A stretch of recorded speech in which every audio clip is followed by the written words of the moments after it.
Bago tayo magsimula, tayo muna ay yumuko, pumikit at tayo ay manalangin. Panginoon, sa umagang ito, hiningi namin ang pagsama mo ang gabi at pagtubay mo sa pag-aaral namin ng iyong salita. Tulungan mo kami, ang aming puso at isip ay yung bigyan, Panginoon, ng karunungan at kaalaman para ma-digest namin ang salita mo, Panginoon. Nawa, ito ay tumatak sa puso at isip namin. Bumago sa buhay ng bawat isa sa amin at nawa, kumilos ka sa bawat isa at magbigay kaligtasan sa mga taong wala pa kay Kristo. Itong aming panalangin sa pangalan ni Jesus. Amen. Macho, di ka mapakali?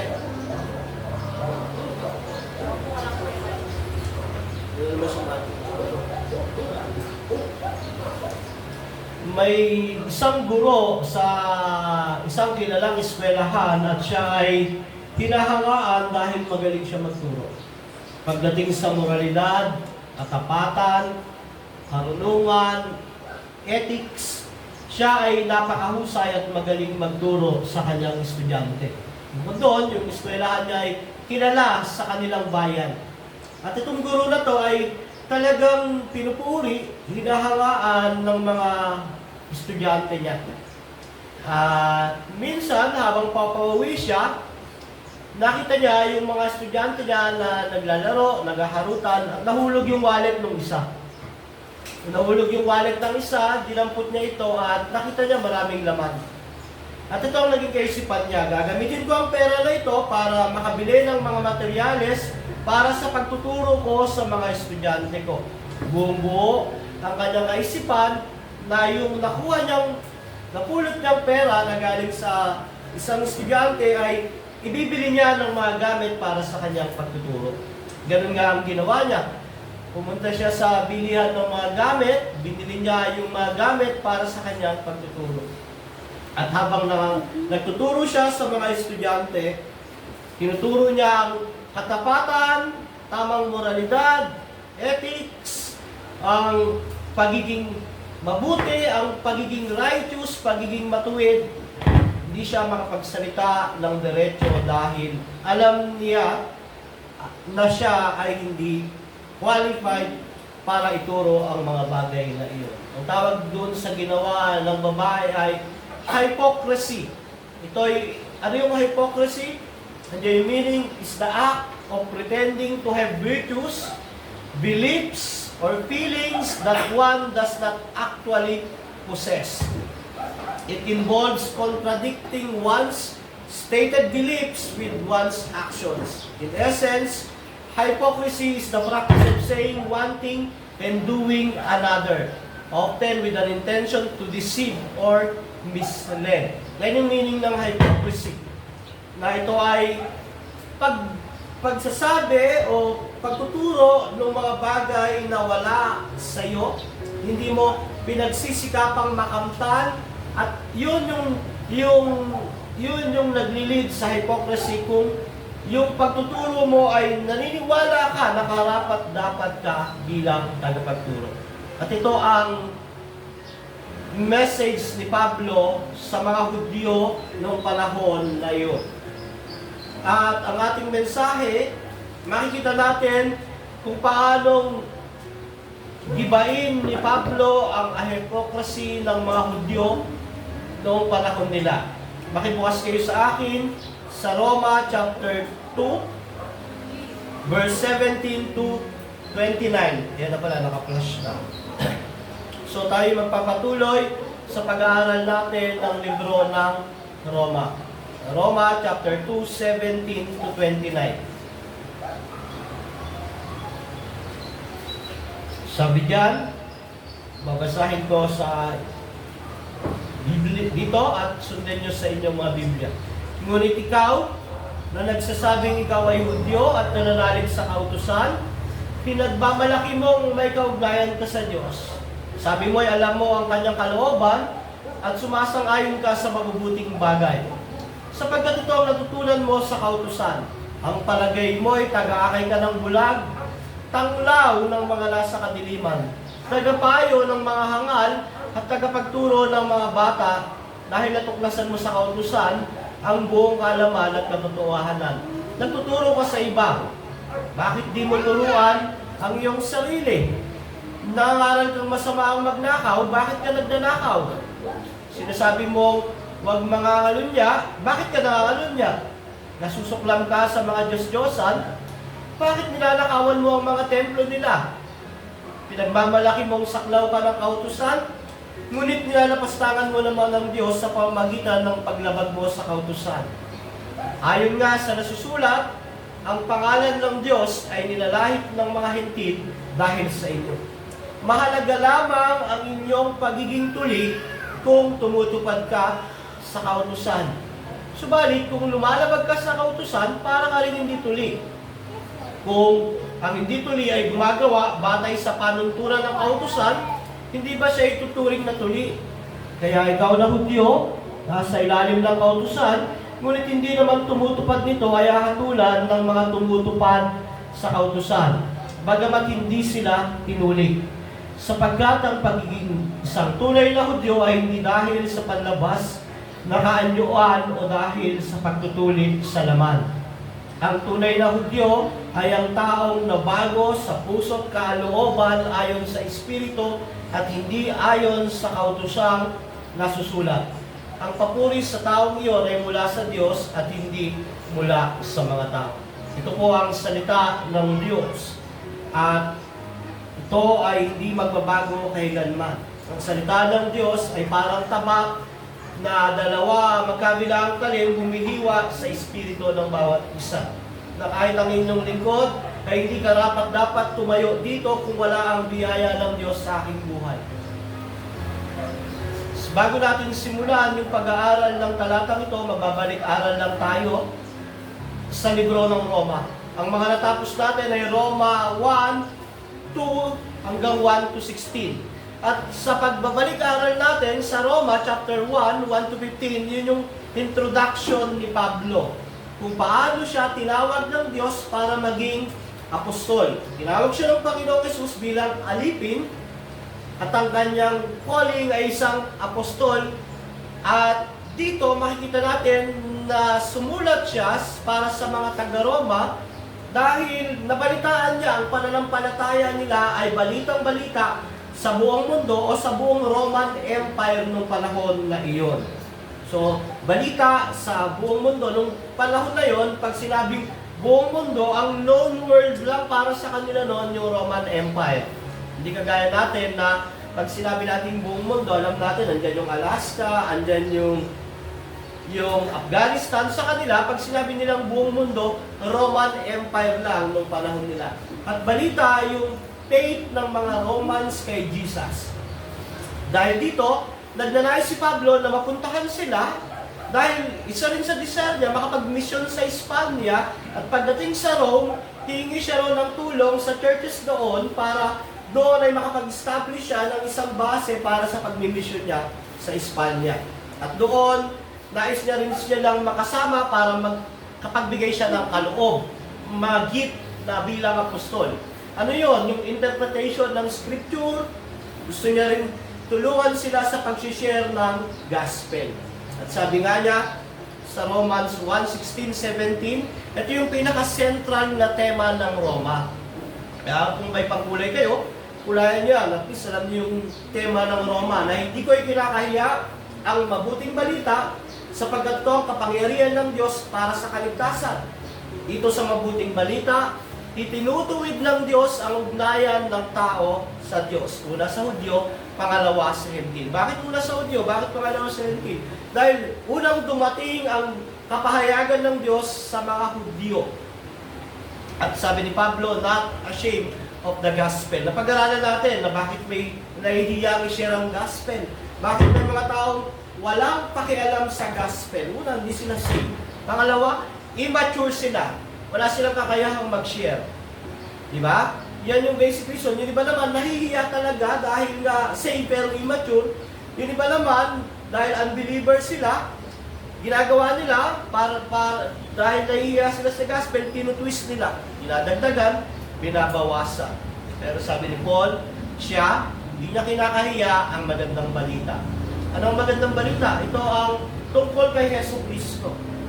Yung siya sa kanyang pagiging tao, pinatunayan iyon na siya ay tunay na tao sa kanyang kamatayan. Pero siya ay tunay na Diyos, anak ng Diyos, pinatunayan niyo iyon ng muli niyang pagkabuhay para sa mga taong kanyang tinubos. At makikita natin sa mga sumunod na talata, 1:18 onwards, ipinahayag ni Pablo ang paghatol ng Diyos sa lahat ng tao. Pero dito sa una, yung 1:18 upwards, ito ay sa mga Hentil. Kaya sabi ni Pablo rito ay, alam nilang may Diyos through general revelation. Pero hindi nila sinampalatayaan ng Diyos. Hindi nila pinarangalan, hindi nila ginalang. Kaya ang ginawa ng Diyos, nagsimula na yung hatol ng Diyos sa mga tao ito. Pag sinabi ng judgment, yung pinag-aralan natin, sa yung puot ng Diyos, hindi yun tungkol sa impyerno lang. Sa buhay na ito, nagsisimula na yung puot ng Diyos sa mga taong hindi kumikilala sa Kanya. Sa mga taong hindi sumasampalataya sa Kanya. Nagsisimula na yung hatol. Paano? Pinabayaan sila sa kanilang Diyos-Diyosan. Alam nilang may lumikha, pero ang sinamba nila ay yung nilikha.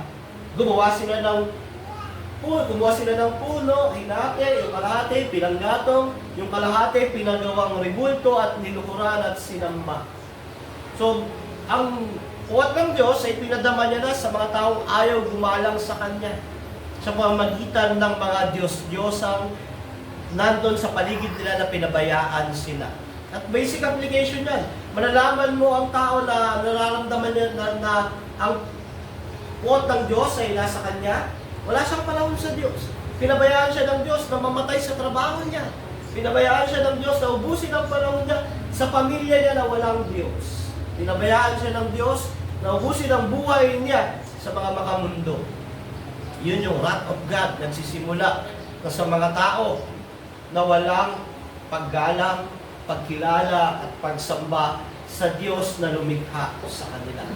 Pangalawa, hindi pinabayaan sila sa kanilang kahalayan o kabaklaan. Kaya yung mga lalaki ayaw na makipagtalik sa kapwa sa babae, sa lalaki sila nakikipag-ugnayan. Yung mga babae naman, ayaw nila sa babae, ay sa lalaki sa babae sila. So yung hindi natural na pakikipag-ugnayan ay ginagawa nung mga pinaparanas ng Diyos ng kanyang puot. Pinabayaan sila sa ganong masamang gawain. Pangatlo ay pinabayaan sila sa masasama nilang gawain. Pagnanakaw, pagiging mahiligin sa chismis, pagiging makamundo. So, sa 18 upwards, makita natin yung wrath of God na reveal na ipakita na ng Diyos ang kanyang puot sa mga taong ayaw siyang kilalanin. At pagdating ng Roma chapter 2, ipinapakita naman yung para sa mga Hudyo at mga Hentil din. Kasi dito makikita natin may judgment ang Diyos. Una yung puot ng Diyos, pinakita sa 18, Roma 1:18, yung judgment naman ng Diyos sa chapter 2. Bakit nandun? Makita natin, bakit may judgment ng Diyos? Kasi alam ng tao yan dahil siya mismo nagja-judge. Lahat ng tao nagja-judge, iba-iba na ang paraan. Patunay na ang tao may alam sa mali at tama, dahil doon, siya ay accountable din sa judgment ng Diyos. So Roma 2:1-16, knowledge of judgment of God at makatarungan ng judgment ng Diyos. Basic ang paraan ng paghatol ng Diyos. Mamuhay ka ng perfect life, walang kasalanan, righteous, punta ka ng langit. Pag hindi ka na nagkasala ka kahit isang beses, punta ka ng impyerno. Ganun ang righteousness ng Panginoon. Perfect na pamumuhay at righteousness, pupunta ka sa langit. At isang pagkakasala, punta ka sa impyerno. Ganun ka-holy at perfect ang judgment ng Diyos. At alam natin, sa susunod pang chapter 3:10, sabi ni Pablo, walang matuwid, wala kahit isa. No one is righteous, no, not even one. Kaya dito, nakita natin na kung wala si Christ, sure ang judgment ng bawat isa. Dahil walang righteous. Yet, pinakita ni Pablo yung way ng judgment ng Diyos. By perfect and righteous works. Naligtas ba tayo sa works natin? No, sa works ni Christ. So yung mga taong umaasa sa works nila, sigurado ang judgment dahil hindi perfect ang works mo. Pero yung mga taong umaasa sa perfect works ni Christ, sa kanyang active at passive na pagsunod, buhay at kamatayan niya, merong perfect salvation dahil may perfect Savior. Tayo ay dumako ngayon sa sumunod na talata, yung 17 to 29. Dito, binanggit na ni Pablo na ang mga Hudyo ay karapat-dapat din sa judgment. Kaya ang title ng ating message, The greater the privilege, the greater the responsibilities. Ang mga Hudyo ay privileged people of God. Bakit? Hindi lang general revelation ang tinanggap nila. Hindi lang nila alam na may Diyos dahil may araw, may buwan, may bituin. Alam din nilang may Diyos dahil merong special revelation para sa bayan nila. Di ba? Sila ang bayang pinili ng Diyos mula kay Abraham, kay Isaac, kay Jacob, kay Moses, ang bansang Israel. Sila ay pinahayagan ng Diyos tungkol sa Diyos. So, ang mga tao sa paligid nila, hindi nag-reveal ang Diyos. Pero sa bansang Israel, nag-reveal ang Diyos. Di ba? Kaya meron silang special revelation. At nakikita natin na dahil sa pribilehyo nito, ang mga Hudyo ay may mas malaking pananagutan. Dahil dito, naging self-righteous sila. Dahil ang mga Diyos ay privilege, akala nila, dahil sila ang bayan ng Diyos, sila ay mga tinuli, akala nila sila ay exempted na sa paghatol ng Diyos. Akala nila, porket Hudyo sila yung galing sa angkan ni Abraham, ni Isaac, ni Jacob, ni Moses, ni David, sila ay mga tao na hindi nakakatulan ng Diyos. Kumbaga kami mga Hudyo, hindi kami mga Gentiles, mga pagano, kaya sa judgment ng Diyos, excuse kami, hindi kami kasali. Pero dito ay nagbagsak si Pablo ng isang bomba na wawasak at gigiba sa maling pananaw at paniniwala ng mga Hudyo sa kanilang kalagayan sa harap ng Diyos. Ang bilib ng mga Hudyo, sila ay matuwid sa harap ng Diyos dahil sila ay tuli. Sila ay galing kay Abraham. Pero sa sulat ni Pablo na ito sa Roma, winasak niya. Ginigiba niya yung paniniwala na yon ng mga Hudyo. Kaya sa sulat ng Roma na ito, sumusulat si Pablo sa mga Roman Jews, sa mga taga-Roma na Christian Jews, na alam ni Pablo na maaaring ito ang mangyari o nangyayari doon sa lugar na yun dahil mga Hudyo na naging Kristiyano, na baka yung mga Hudyo na ito ay maging masyadong mataas ang tingin sa sarili, masyadong self-righteous. Kinukumpara nila yung mga sarili nila sa hentil na mga Kristiyano rin. So ang Roman Church na sinusulatan ni Pablo ay composed ng mga Hudyo, mga hentil na Kristiyano. Sumusulat si Pablo bilang hindi lang review, reminder din baka meron sa kanila ganon. At hindi maiiwasan yun dahil nga alam ni Pablo ang kultura at kinalakihan ng mga Hudyo. At dito, nakita natin na nagbitaw si Pablo ng teolohiya tungkol sa pagiging makasalanan ng lahat ng tao, Hudyo man siya o Gentil. So the greater the privilege, ang mga Jews ay privilege siya, the greater ang responsibility nila. So meron tayong tatlong puntos. Unang, pagkakilala ng mga Hudyo sa Diyos sa pamamagitan ng special revelation. Kaya sila privilege dahil meron silang special revelation. Pangalawa, ang pagsuway ng mga Hudyo sa kapahayagan ng Diyos, kagaya sa mga Hentil, ang mga Gentiles, wala silang special revelation, ang meron sila General revelation. Yung alam nila yung nalaman nilang may Diyos through nature, through conscience. Sumuway ang mga Gentiles. Ang mga Hudyo naman, general at special, sumuway din ang mga Hudyo. So yun yung ikalawang point, sa pagsuway ng mga Hudyo sa Diyos. Ang pangatlong puntos natin ay tungkol naman sa ang kalagayan ng Hudyo at Hentil ay parehas lang makasalanan sa harap ng Diyos at nakatakdang hatulan kung wala kay Kristo. So yun yung ating tatlong points. Ang pagsama at pagtulong ng Diyos ay gumabay sa atin sa ating pag-aaral.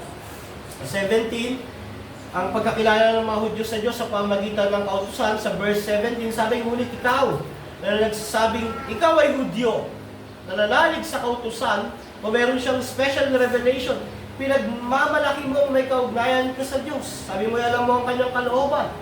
At sang-ayon ka sa mabubuting bagay, sapagkat ito ang natutunan mo sa kautusan.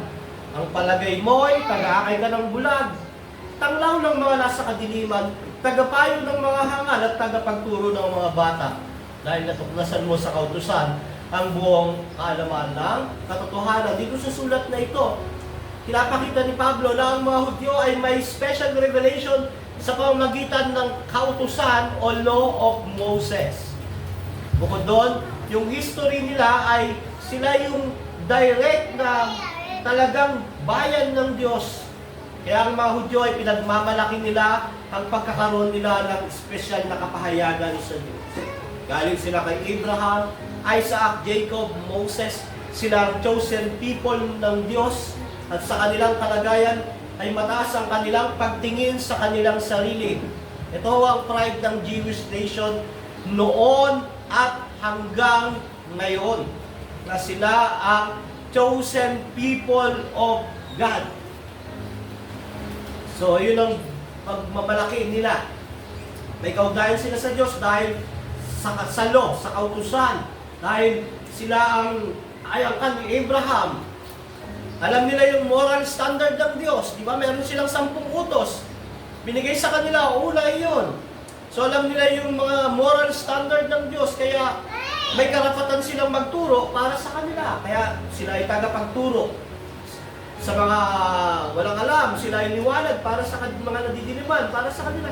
Sila ay tagapayo ng hangal. Dahil sila ay pinahayagan ng kautusan ng Diyos.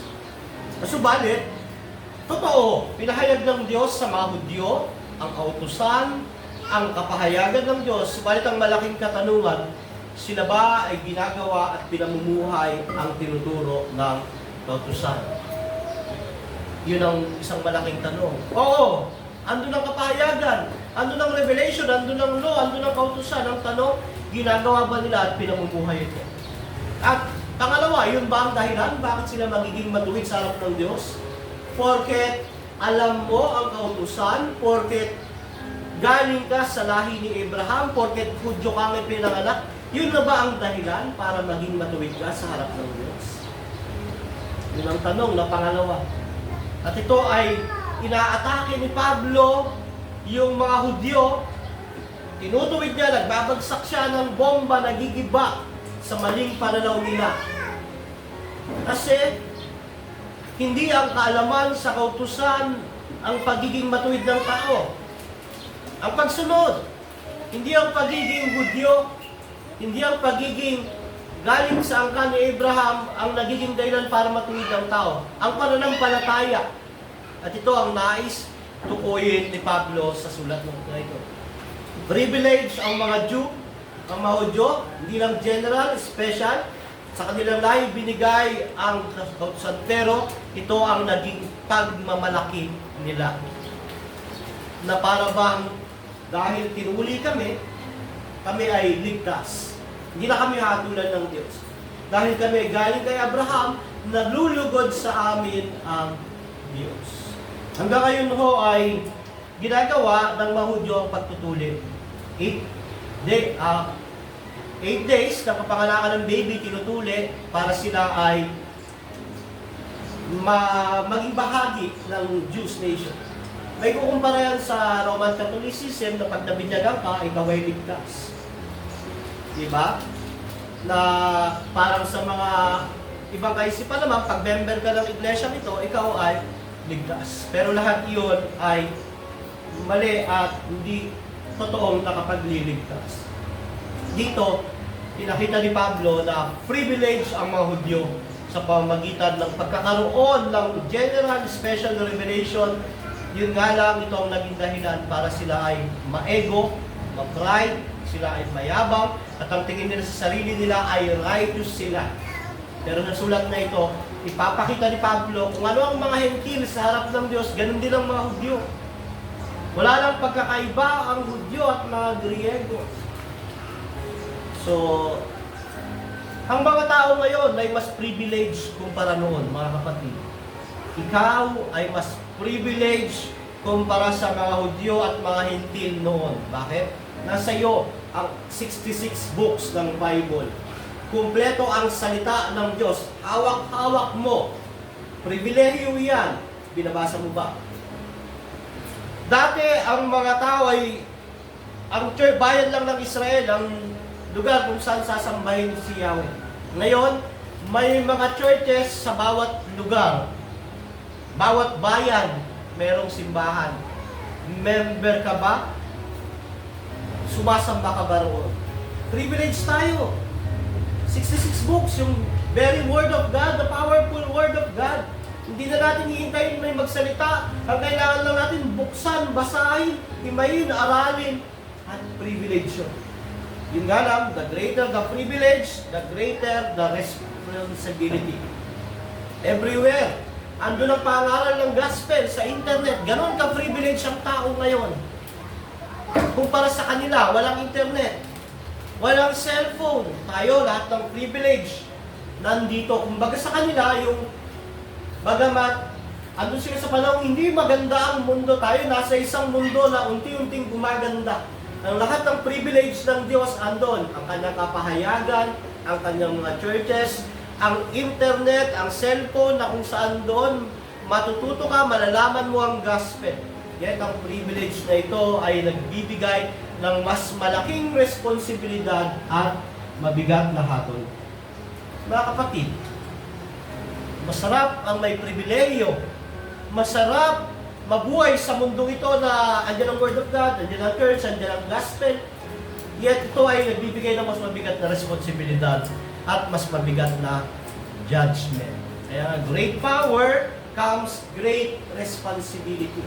The more na marami kang alam, the more na mas mabigat ang hatol mo, kaya the more na mas dapat mo sundin, gawin, at ipamuhay. Kaya mga kapatid, tandaan mo, privilege ka. Hindi yung pribileyo na yan ang dapat magtulak sa'yo para maging mayabang, mapagmataas, ma-pride, ma-ego. Yan ang magtulak sa'yo dapat para matakot palalo.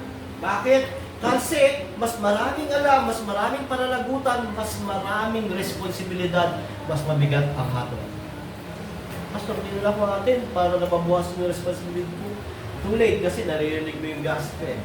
The more na pinipreach ang truth, the more na natutunan mo ang truth, the more ang privilege mo, pero the more ang responsibility mo, the more na mas mabigat ang judgment. Kaya sabi ni Santiago, yung mga tagapagturo, mag-ingat kasi mas mabigat ang hatol sa tagapagturo.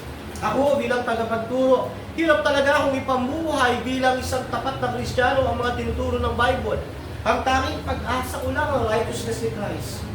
Hindi ako tatayo sa harap niyo at sasabihin, mas matuwid ako sa inyo, mas karapat dapat ako sa inyo. Hindi. Baka ang masasabi ko, mas malala pa ako sa inyo. Kung wala lang si Kristo sa buhay ko, wala akong pag-asa. So mag-reminder sa atin yung privilege na nararanasan natin ngayon na andyan, malinaw lahat ng nasa Bible. Alam natin kung paano pinako si Christ, kung paano tinuturo ng Biblia, pero wag itong magdala sa atin sa yabang at pagmamataas. Bagkos, magdala sa atin ito na hindi ako karapat dapat. Kung wala si Kristo, wala akong pag-asa. You know, hindi ako mas matuwid sa inyo, hindi ako mas karapat dapat sa inyo dahil ang totoo, baka mas masahol at mas masama pa ako sa inyo kundi lamang dahil sa biyaya, awa, habag at gawa ni Kristo, hindi ako karapat dapat ipangaral ang mensahe na ito. So dapat magtulak sa atin sa humbleness, ang privilege, sa service, sa love kay Lord, kay Jesus. Amen? Ako tulog na eh. So, privilege ang mga Hudyo, pero anong nangyari sa privilege nila? Sinuway din nila. Hindi nila nagawa, hindi din nila natupad yung sinuturo ng kautusan. Ang mga Gentiles, wala silang kautusan, pero lumabag sila dahil alam nilang may Diyos, ang ginawa nila, silang manila yung Diyos-Diyosan. Pero ang mga Hudyo naman, alam nilang masama yun, masamang magka-Diyos-Diyosan, alam nilang masama mga lunya, alam nilang dapat igalang ang templo, masama magnakaw, anong ginawa ng mga Hudyo? Sinuway din nila. Kaya yung ikalawang points na gustong iparating ng sulat na ito, ang mga Hudyo sumaway din ang pagsuway ng mga Hudyo. 21, nagtuturo ka sa iba, sabi niya sa mga Hudyo. Bakit di mo turuan lang yung sarili? Nangangaral kang masama magnakaw, bakit ka nagnanakaw? Sinasabi mo huwag mga kalunya, bakit ka nangangalunya? Nasusuklam ka sa mga Diyos-Diyosan, bakit nilalakawan mo ang mga templo nila? Pinagmamalaki mong saklaw ka ng kautusan, ngunit nilalapastaman mo naman ang Diyos sa pamamagitan ng paglabag mo sa kautusan. At ayon nga sa nasusulat, ang pangalan ng Diyos ay nilalahid ng mga Hentil dahil sa inyo. Dito sabi ni Pablo, tinuturo nila ang truth, tama, maganda yun.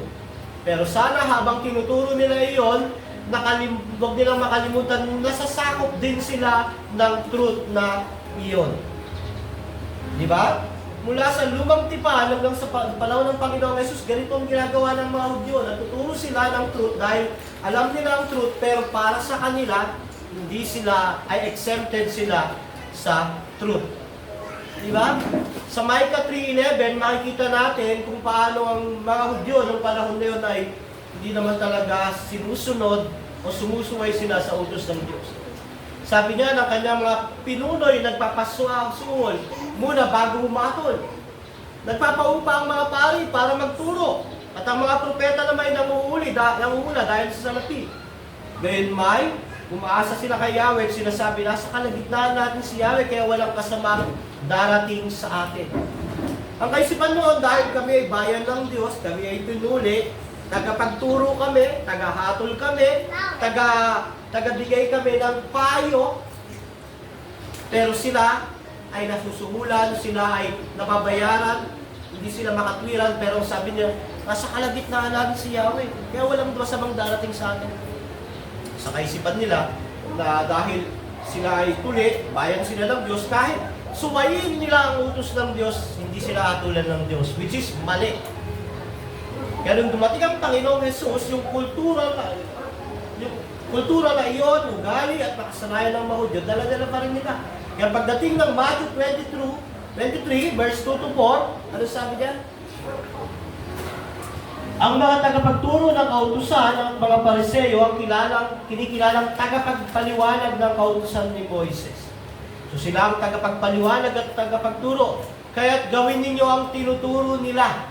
So sabi ng Panginoong Yesus sa mga disipulo noon, gawin ninyo yung mga tinuturo nila, pero wag ninyo silang tularan, sapagkat hindi nila ginagawa ang kanilang pinapangaral. So dito, ang mga Hudyo na alam ang tama at mali, dahil pinipili ang mali. Alam ang mabuti at masama, ginagawa ang masama. Sa Malakias 3, chapter 8, sabi diyan, ang tanong ko naman, matuwid bang pagnakawan ng tao ang Diyos? Hindi. Ngunit pinagdanakawan niyo ako sa paanong paraan, sa mga ikasampung bahagi at mga handog. So sabi ng mga Hudyo, masama magnakaw. Pero pinagdanakawan nila ang Diyos ng kanilang mga itapo. Talagang dinudurog, winawasak ni Pablo yung maling kaisipan ng Hudyo na Hudyo ako, tuli ako, ang anak ko ni Abraham, walang hatol para sa akin. Ligtas ako. Hindi, sabi ni Pablo. Sa propeta pa lang, may hatol lang. Nagkakasala kayo. Oo, alam niyo yung kautusan. Alam niyo yung tama at mali, pero hindi niyo naman pinamumuhan. Sa Jeremiah chapter 5:7, sabi diyan, ang tanong ng nga ni Yahweh, bakit ko kayo papatawarin? Nagtaksil sa akin ang inyong mga anak at sumamba sa mga Diyos-Diyosan.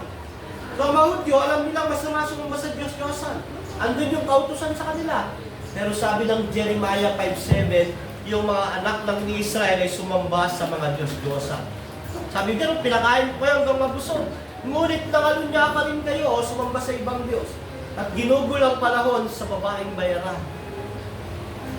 So nakikita natin ito ang kalagayan ng mga Hudyo.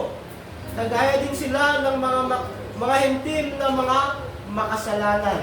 Walang ilulusot ang mga Hudyo, hindi sila maliligtas ng kanilang pagiging Jew o pagiging tuli. Kagaya lang sila ng mga hentil na nakaamba sa paghatol ng Diyos. Sa atin bilang Kristiyano, tayo rin ay privilege. Alam natin ang law, alam natin ang tama at mali. Alam natin ang mabuti at masama.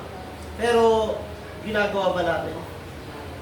At ang masakit noon, dahil sa ginagawa ng mga Hudyo, hinahamak ang pangalan ng Diyos ng mga hentil.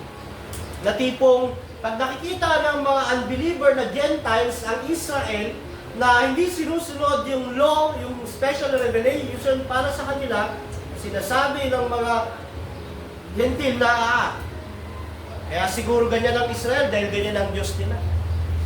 Hinahamak, nilalait, hinalipusta, binababoy, binabasura ang pangalan ng Diyos dahil sa mga Hudyo na hindi sumusunod sa kautusan. Sa panahon natin, paano natin i-apply ito? Tignan muna natin kasi application natin sa context nito, sa Hudyo ito mga ito. Pero yung context, naintindihan na natin na ang mga Hudyo ay sumusuway sa kautusan. Pero ang application ay para sa lahat, lalo sa mga mananampalataya. Tayo ay privilege.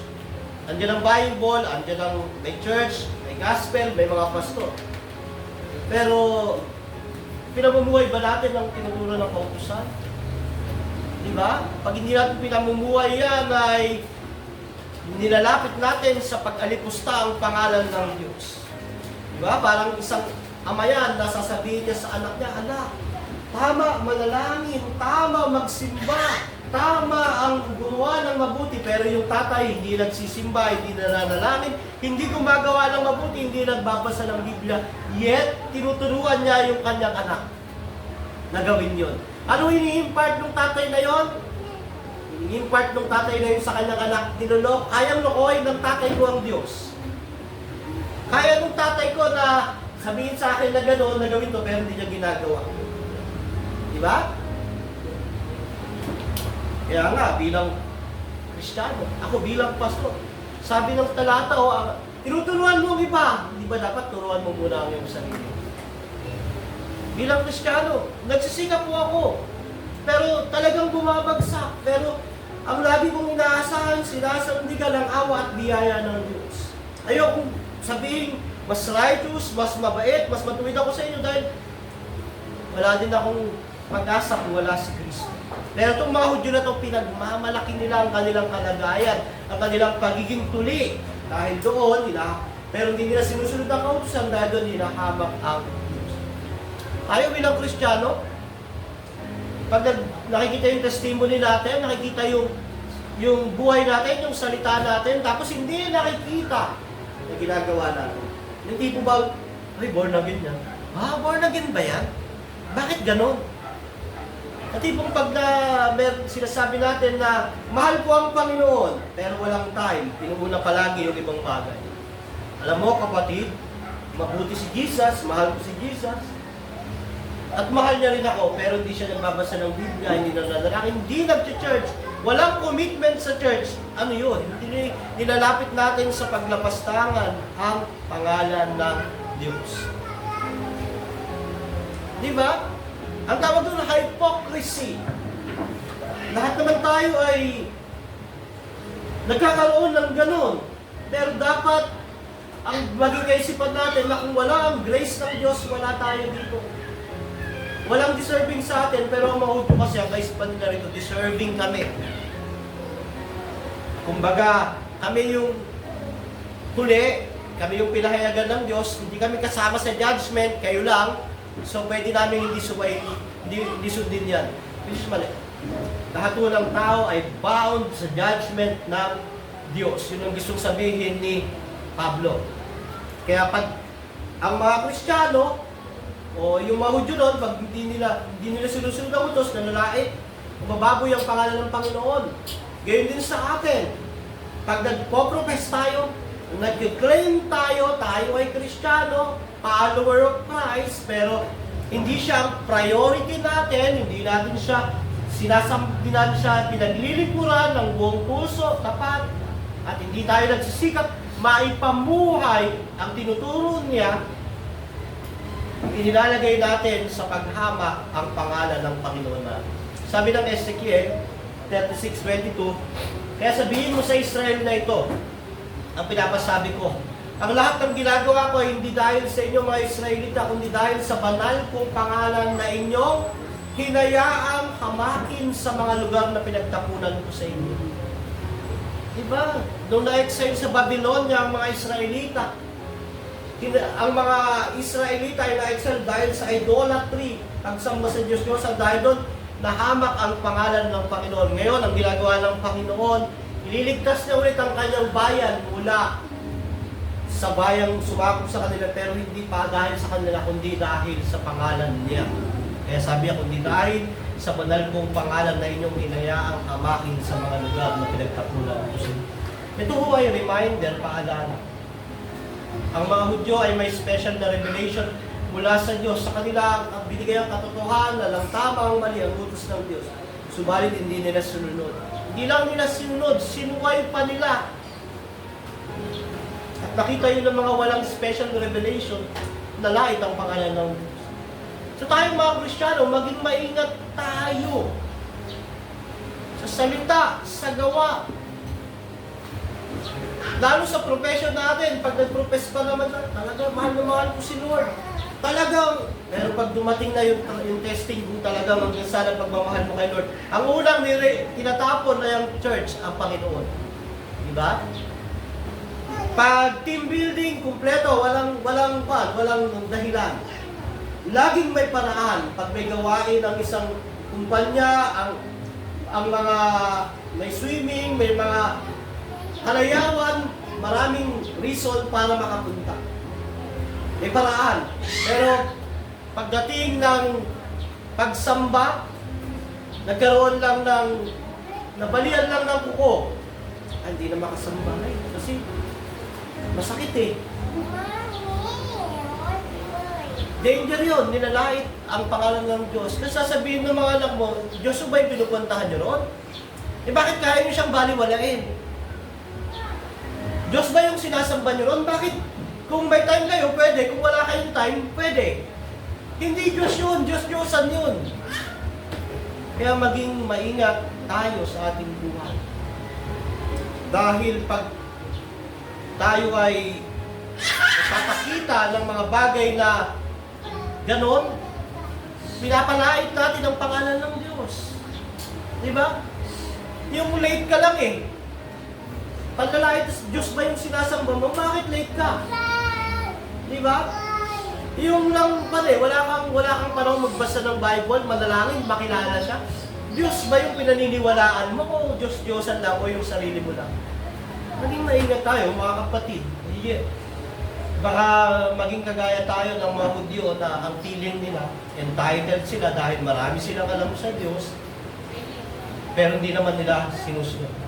So ang lesson, every time na nagpo-profess tayo na tayo ay believer, at iba ang pinikilos, nilalagay natin sa kaiyan at pag-aarap ang Diyos. Ang challenge, maging totoo tayo sa ating profession, practice what we believe and what we say. Nang sa ganon, mapapurihan ang Diyos. Sabi ng Galatia, chapter 6:7, ayan o, do not be deceived, God cannot be mocked. A man reaps what he sows. Hindi natin madadaya ang Panginoon. Alam ng Panginoon kung totoong Panginoon siya sa puso at isip mo. Alam niya kung panggap lang, kunyaring Kristiyano lang. Alam niyo yung mga kunyaring Kristiyano, hindi kayang magsakripisyo. Hindi kayang mawalan alang-alang sa Panginoon. Hindi kayang magbigay ng oras.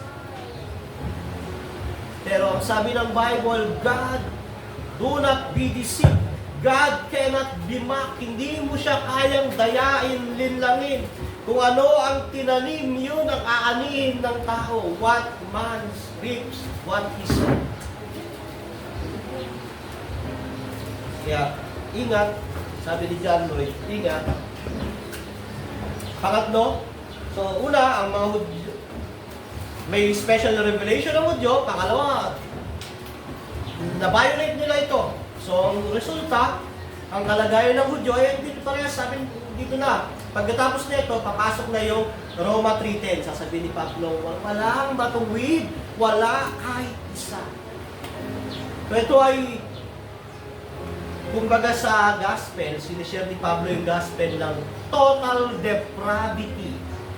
Lahat ng tao ay accountable sa judgment ng Diyos. Sabi niya, ang kalagayan ng Hudyo at Hintil ay parehas lang makasalanan sa harap ng Diyos at nakatakdang hatulan kung wala ay Kristo. Sabi niya sa 25, mahalaga lamang ang iyong pagiging tuli kung tumutupad ka sa kautusan. Subalit kung lumalabag ka sa kautusan, para ka rin hindi tuli. Kung ang hindi tuli ay gumagawa ng batay sa panuntunan ng kautusan, hindi ba siya ituturing na tuli? Kaya ikaw na Hudyong nasa ilalim ng kautusan, ngunit hindi naman tumutupad, ay hatulan ng mga tumutupad sa kautusan, bagamat hindi sila tinuli. Sapagkat, ito yung bomba, binagsak niya yung bomba sa mga Hudyo. Kumbaga, ito yung mga Hudyo nagpupul. Sapagkat, ang isang pagiging tunay na Hudyo ay hindi dahil sa panlabas na kaanyuan o dahil sa pagtutuli sa laman. Ang tunay na Hudyo ay ang taong nabago sa puso't kalooban ayon sa Espiritu at hindi ayon sa kautusang nasusulat. Ang papuri sa taong yun ay mula sa Diyos at hindi mula sa mga tao. Binagsak na ni Paul yung bomba sa mga Hudyo. Ito na, boom! Makasalanan pala ako. Wala pala akong pagkakaiba sa mga hentil na walang Diyos. Hindi pala ang pagiging Hudyo ko na galing ako sa angkan ni Abraham ang makapagliligtas sa akin, hindi ang circumcision, kundi yung pagsunod, yung pagsunod sa kalooban ng Diyos na bunga ng pagbabago na galing sa Diyos. Diba? Kaya dito, pagkatapos itong Roma 3, yun na, lahat na. Roma 3:23, ang kabayaran ng kasalanan ay kamatayan, ngunit ang libreng kaloob ng Diyos ay buhay na walang hanggan sa pamamagitan ng Kristo Jesus. Nilatag ni Pablo yung masasamang balita. Kumbaga sa painting, pininturahan ni Pablo yung puting pader ng paniniwala ng mga Hudyo at Hentil ng itim na napakadilim. Ngayon, pagdating naman ng Roma 5, Roma 6, Roma 7, Roma 8, Roma 4, Roma 3, makikita, nilagyan niya naman ng between. Nilagyan niya ng liwanag, yung itim na yun. Ano yung nilagyan niya ng liwanag? Krus ni Yesu Cristo. Pero dito muna tayo. Doon susunod na mga series pa natin yon. Sabi niya, mahalaga lamang yung pagiging tuli kung tumutupad ka sa kautusan. Kumbaga, alam mo yung kautusan. Alam mo yan, pero sinusunod mo ba? Kung lumalabag ka, parang hindi mo rin alam. Mas malala ka pa kasi alam mo, pero hindi mo sinunod. Mas malala ka pa dun sa hindi alam, pero hindi niya sinunod. Di ba? Kaya sabi ni Paul, kayong mga Hudyo, tanggalin niyo yung self-righteousness nyo. Tanggalin niyo yung ganyang kaisipan na kayo ay ligtas dahil sa pagiging Hudyo at sa pagiging tuli. At nung panahon nga ni Christ, ito talaga yung kaisipan ng mga Hudyo. Sabi sa John 8:33, sumagot sila, kami ay mula sa lahi ni Abraham, yan ang boast nila, kailanman, hindi kami naalipin ni naman. Paano mo nasabing palalayain kami? Yan yung mga pariseo na kinokontra si Jesus.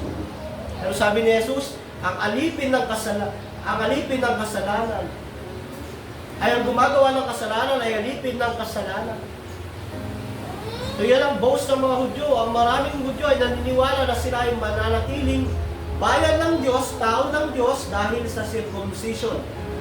Kahit na sila ay hindi sumusunod sa kautusan, pero sila ay binabasag, dinudurog ni Pablo at tinuturo niya na if you do not obey hindi ka sumusunod sa Diyos, hindi ka Hudyo. Kahit tuli ka, kahit Hudyo ka pa by nationality, kung hindi ka sumusunod sa kautusan ng Diyos, hindi ka Hudyo.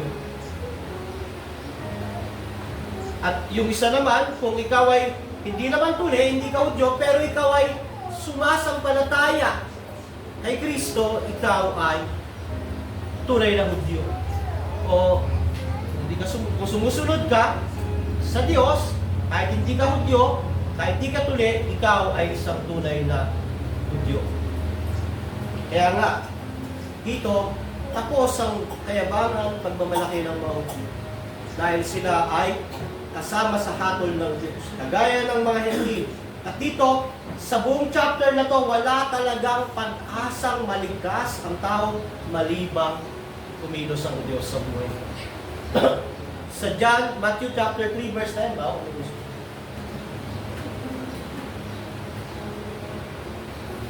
Sabi yan, huwag ninyong akalain, makakaiwas kayo sa parusa ng Diyos dahil sinasabi ninyong ama ninyo si Abraham. Sinasabi ko sa inyo na kahit sa mga batong ito ay makakalingha ang Diyos ng mga anak ni Abraham. So, kahit ang Panginoong Jesus, nire-rebuke yung kaisipan ng mga Hudyo na yun. Bukod doon, sa Matthew 23, 25-28, kabagabag kayo, mga tagapagturo ng kautusan, mga pariseo, mga mapagkunwari. Nililinis niyo ang labas ng tasa at pinggan, ngunit ang inyong ngunit ang mga yon ay puno ng kasakiman at pagiging mga makasarili. Bulag na pariseo, linisin mo muna ang nasa loob ng tasa at magiging malinis din ang labas nito. So dito, nire-rebuke ng Panginoong Jesus, kabagabag kayo, mga tagapagturo ng kautusan, mga pariseo, mga pagkunwari, katulad ninyo ay mga libingang pinaputi, maganda sa labas, ngunit ang loob ay bulok at puno ng kalansay. Ganyan kayo sa paningin ng tao ay mabubuti, ngunit ang totoo ay punong-puno kayo ng pagkukunwari at kasamaan. Dito sa Roma, nilantad lahat ni Pablo na ang mga Hentil at Hudyo ay parehas makasalanan. Alam niyo ko bilang Kristiyano, privilege tayo lalo. Kaya lahat tayo ay maaaring mag-commit ng ganitong kasalanan. Self-righteousness and hypocrisy. Kaya mas madaming biyaya, mas privilege tayo mga believer, pero maaaring magdala sa atin ng maling kaisipan, maging legalistic tayo na, hindi, kami lang matuwid kasi born again kami. Yung mga ibang relihiyon na yan, wala yan. Hindi matuwid yung mga yan. Hindi sila matuwid sa harap ng Diyos. Pero kagaya lang natin sila kung wala ang biyaya ng Diyos. Di ba? Kagaya lang tayo ng mga unbelievers sa labas kung wala si Kristo sa atin.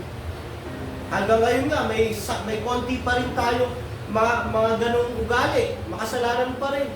Kung wala ang Holy Spirit, kung wala ang biyaya ng Diyos, wala naman tayong pinagkaiba sa kanila. Ang naging pagkakaiba lang natin dahil ang Panginoong Jesucristo ay kumilos, ang Espiritu niya ay kumilos sa puso at isip natin na born again tayo. Pero hindi dapat yun maging dahilan para magmalaki at magmataas. Maging dahilan dapat yun para maging mapagpakumbaba. So tayo ay nandyan din sa danger na yan, mga kapatid. Baka dumating ang panahon na tayo ay kagaya ng mga Hudyo na mataas ang tingin sa sarili, na tipo, ligtas na ako. Hindi ko na kailangan yung mga yan, ligtas ako. Bakit? Dahil once in my life, I repent, I say, nag-sinner's prayer ako, ligtas ako. Ganyan yan yung mga Hudyo, dahil sila ay galing sa bayan ng Hudyo, kay Abraham, Isaac, Moises, sila ay natuli, ligtas sila, yun ang paningin nila, mas matuwid sila. At sa mga Kristiyano, may ganoon na dahil tumanggap ako, dahil minsan sa buhay ko, sumampalataya ako at nag-sinner's prayer, okay lang na hindi na ako mamuhay ng ayon sa kautusan. Mali ko yun. Ang isang totoong Kristiyano, magkakasala, pero nagsisikap siya na mapatay ang kasalanan. Nagsisikap siya na makasunod sa kalooban ng Panginoon dahil araw-araw alam niya may laban, may battle. Araw-araw andyan ang kasalanan. Pinapatay niya araw-araw. So, maging maingat tayo, baka dumating tayo sa ganung kalagayan. Self-righteous, hypocrites, na maganda yung salita, mahal si Lord, pero hindi nakikita sa buhay. Hindi nakikita rin pinapriority ang Panginoon. Na yung tipong pag nakausap mo, puro Jesus, puro blessing, puro grace. Pero wala namang palahon sa church. Walang palahon sa Bible. Di ba? Na, yun, minsan kaya ayaw ko rin po ng testimony. Grabe minsan mag-testimony ang mga tao. Talaga ko, nung naranasan ko ang Panginoon, paiyak-iyak. Pero after 1 month, hindi na nag-church. Di ba? Ingat po tayo, kailangan natin mapagtagumpayan ito. Paano natin ito magtatagumpayan? Yung ganong kaisipan. Privilege tayo ngayon. May Bible. Alam natin ang Bible dahil hinihimay-himay sa atin. Huwag naman sana umabot sa panahon na ang tingin natin sa mga nasa ibang church na hindi ganong natuturuan ay mas mataas tayo sa kanila. Diba? Baka maging kaisipan natin, wala naman yung mga yan kasi hindi naman tinuturo ng pastor nila. Ano lang yung alam niya mga yan, pagpapatanggap. Diba? Ano kung ganun ang alam niya, pero nakikita naman sa buhay niya. Ano naman kung mas malalim ang theology natin, mas marami tayong alam, pero hindi naman nakikita sa buhay natin. Magkakaiba ba yun? Wala. Diba? Hindi kasi yung knowledge lang, hindi yung karunungan lang sa theology, ang katibayan na ikaw ay ligtas, yung buhay mo. So may mga taong walang alam sa theology, hindi ganun kalalim, ordinary lang alam, pero yung buhay nila ay nakikita ang pananampalataya sa Diyos. So, wag nawa magtulak sa atin ang paglago natin sa pagkakilala sa Diyos para tayo ay maging mapagmataas. Paano gagawin? Manalangin sa Diyos na baguhin ang ating mga puso. Dahil sa puso natin, andyan talaga yung pride, yabang, ego, pagmamalaki na mas magaling ako sa inyo. Alam ko to, open ang theology, alam ko yung mga yan. Andyan sa puso natin yung yabang eh. The more na natututo ang isang tao, the more na danger talaga na siya ay maging mapagmataas. Yan yung sitwasyon ng mga Hudyo. Dahil may special revelation sila, dahil sila ay tinuli, sa kanila, sila ang bayad ng Diyos, ang tingin nila sa sarili nila, sila ay ahit. Kahit di na nila sundin yung kautusan. Pero mali. So, ang gawin natin, manalangin tayo na baguhin ng Diyos ang ating mga puso. Amen po ba, mga kapatid? Manalangin tayo na baguhin ng Diyos ang ating mga puso kasi ang puso natin ay masama, makasalanan. Na kung wala ang Espiritu ng Diyos, hindi tayo binigyan ng bagong puso.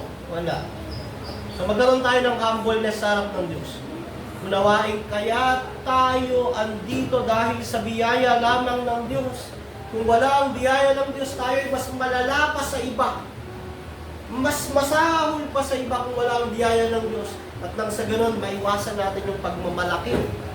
Alam niyo yung may mga religion na, alam niyo yung religion of works, ang kaisipan nila, mas mababait kami sa labas. Mas karapat-dapat kami, pero ang totoo, wala pong karapat-dapat. Tayo ay nandun lamang sa biyaya ng Diyos. So yun, prayer, humbleness, pagmamahal sa Diyos at sa kapwa. Diba? Mahalin natin ang Diyos sa paraang karapat-dapat para hindi lalaitin yung pangalan niya. Pag sinabi mong, Lord, I love you Lord, sinasamba kita, ikaw ang Lord and Savior ko, priority kita. Diba? Pero kung sinasabi lang natin yon, tapos yung buhay natin, laging late, hindi nag-church, hindi nagbabasa ng Bible, hindi nakakasama sa mga gawain, danger. Nalalait ang ating Panginoon. Mahal din natin ang ating kapwa. Share natin yung gospel. So huwag itiwala, huwag natin itiwala yung kalagayang spiritual natin sa mga religious ritual. Ano yung religious ritual? Ang mga Jew, mayroong pagtutuli. Meron silang kautusan. Sila ay bayan ng Diyos. Doon nila pinagkatiwala ang kanilang spiritual na kalagayan. Tayo, huwag natin pagkatiwala sa mga religious ritual. Ano yan? Yung, halimbawa, nabautisman ka, ligtas ka naman noon. Halimbawa, ikaw ay yung banal na haturan, okay? Pagiging member ng church, yung kaalaman sa theology, huwag natin nanitiwala yung ating kalagayang spiritual. Sana natin tiwala sa Panginoong Diyos. na kung wala siya, walang halaga yung knowledge natin. Na kung wala si Kristo, walang halaga yung pagiging member ng church natin kung wala si Kristo sa atin. Yung nabautismo tayo, walang halaga yun kung wala si Kristo sa atin. So kung meron tayong pagtitiwalaan ng ating kalagayan spiritual, yun ang Panginoong Jesus. Hindi ang ano pa man. Kaya nga, salvation is by grace alone, through faith alone, in Christ alone, for the glory of God alone. So yun ang ating message. Minsan daw po, may isang clerk na yung isang manggagawa sa isang simbahan. At alam niya na, marami siyang alam, malalim sa pananampalataya. Pero hindi niya sinusunod yun. Hindi niya pinamumuha. Pero sa panlabas, ginagawa niya yung mga bagay na mabubuti. Minsan, bumili siya ng candy, bibigay niya sa mga bata. Habang binibigay niya yung candy sa bata, na-realize siya, bakit ko ginagawa itong mabuti na to? Pero pag wala naman yung ibang tao, hindi ko naman ginagawa yung mabuti. Sa kalooban ko, okay lang na sumuya ako, pero sa panlabas, ginagawa ko mabuti. Alam niyo, contradicting yung gano'n. Dapat, kung ano yung nasa loob, yun din yung nasa labas. Kung ano yung nasa labas, ganun din ang nasa loob. Hindi tayo perfect, hindi kailanman magiging perfect, pero goal natin ang Christ-likeness. Hindi na-achieve ang Christ-likeness habang nabubuhay ka sa mundong ito, unachievable yan dahil sinners ka. Pero yan ay pursuable. Pinupursue natin. Every time na nagkasala, repent. Every time na may pagkukulang, repent. Every time na nagmamataas, nagmamalaki, repent. Every time na natututo, lumalaki ang ulo, instead ng puso, repent. Dahil tayo ay mga makasalanang nabubuhay lamang sa biyaya ng Diyos. Dito sa message natin, pinakita ni Pablo, walang karapat-dapat sa harap ng Diyos. Gentil ka man, Hudyo ka man, kahit ano ang na-receive mo, nakapahayagan sa Diyos, kahit anong lahi ka, kahit anong ritual ang gawin mo, walang karapat-dapat. Nagiging karapat-dapat lamang kung sasampalataya at magtitiwala kay Jesucristo. Kung wala si Christ sa buhay natin, kahit ikaw ay Hudyo, kahit ikaw ay tuli, pero yung pagtutuli mo ngayon walang kinalaman iyan sa pananampalataya. Iyan ay medical. Bakit nagpapatuli ngayon? Medical purposes. Pero dati, sign yan ritual yan. Ngayon, tayong mga hentil, mga Pilipino, papatuli pa rin for medical purposes. Pero wala akong makapagdidigtas sa atin, kundi ang Panginoong Jesus.